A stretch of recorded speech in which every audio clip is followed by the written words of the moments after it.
Mark chapter 15. Jesus before Pilate. Very early in the morning, the chief priests, with the elders, the teachers of the law, and the whole Sanhedrin, made their plans. So they bound Jesus, led him away, and handed him over to Pilate. "Are you the king of the Jews?" asked Pilate. "You have said so," Jesus replied. The chief priests accused him of many things. So again, Pilate asked him, "Aren't you going to answer? See how many things they are accusing you of." But Jesus still made no reply, and Pilate was amazed. Now it was the custom at the festival to release a prisoner whom the people requested.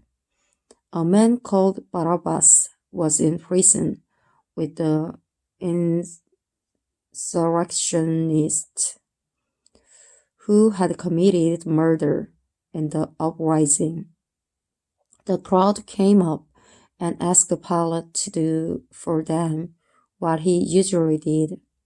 "Do you want me to release to you the King of Jews?" asked Pilate, knowing it was out of self-interest that the chief priests had handed Jesus over to him. But the chief priests stirred up the crowd to have Pilate release Barabbas instead. "What shall I do then with the one you call the King of the Jews?" Pilate asked them. "Crucify him," they shouted. "Why? What crime has he committed?" asked Pilate. But they shouted all the louder, "Crucify him!" Wanting to satisfy the crowd. Pilate released Barabbas to them. He had Jesus flogged and handed him over to be crucified. The soldiers mocked Jesus. The soldiers led Jesus away into the palace, that is the Praetorium, and called together the whole company of soldiers. They put a purple robe on him, then twisted together a crown of thorns and set it on him. And they began to call out to him, "Hail, King of the Jews!"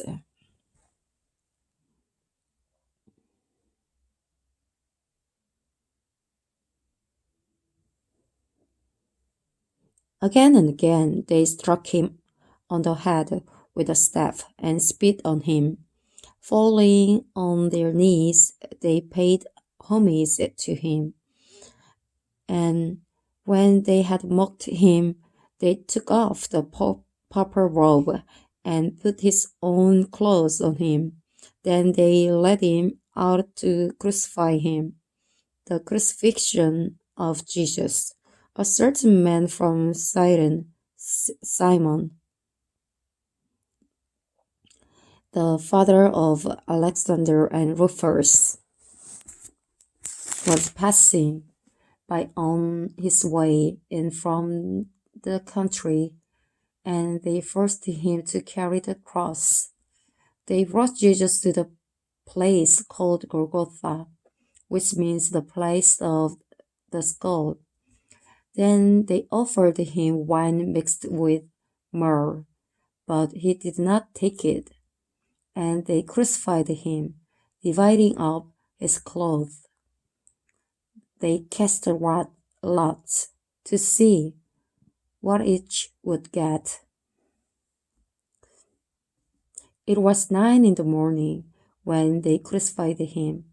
The written notice of the charge against him read, "The King of the Jews."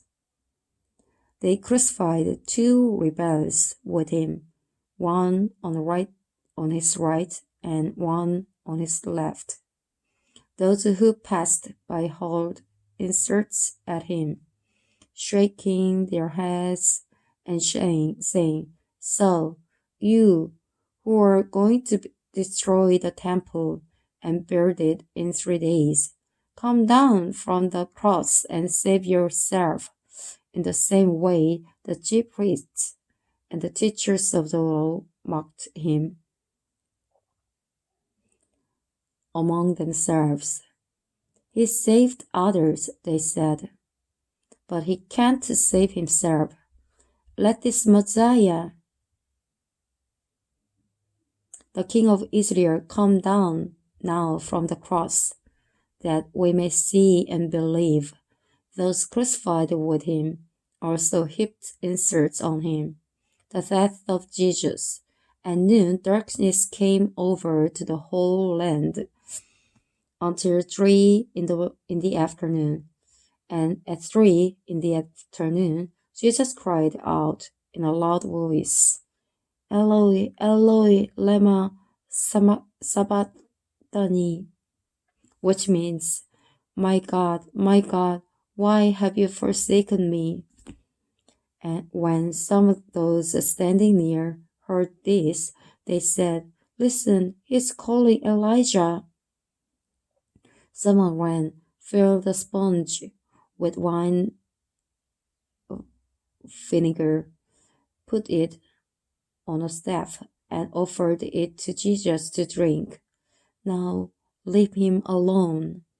Let's see if Elijah comes to take him down," he said. With a loud cry, Jesus breathed his last. The curtain of the temple was torn in two from top to bottom. And when the centurion, who stood there in front of Jesus, saw how he died, he said, "Surely this man was the Son of God." Some women were watching from a distance. Among them were Mary Magdalene, Mary the mother of James the younger, and of Joseph, and Salome. In Galilee, these women had followed him and cared for his needs. Many other women who had come up with him to Jerusalem were also there. The burial of Jesus. It was Preparation Day, that is the day before the Sabbath. So as evening approached, Joseph of Arimathea, a prominent member of the council, who was himself waiting for the kingdom of God, went boldly to Pilate and asked for Jesus' body. Pilate was surprised to hear that he was already dead. Summoning the centurion, he asked him if Jesus had already died. When he learned from the centurion that it was so, he gave the body to Joseph. So Joseph brought some linen cloth, took down the body, wrapped it in the linen, and placed it in a tomb cut out of rock. Then he rolled a stone against the entrance of the tomb. Mary Magdalene and Mary, the mother of Joseph, saw where he was laid.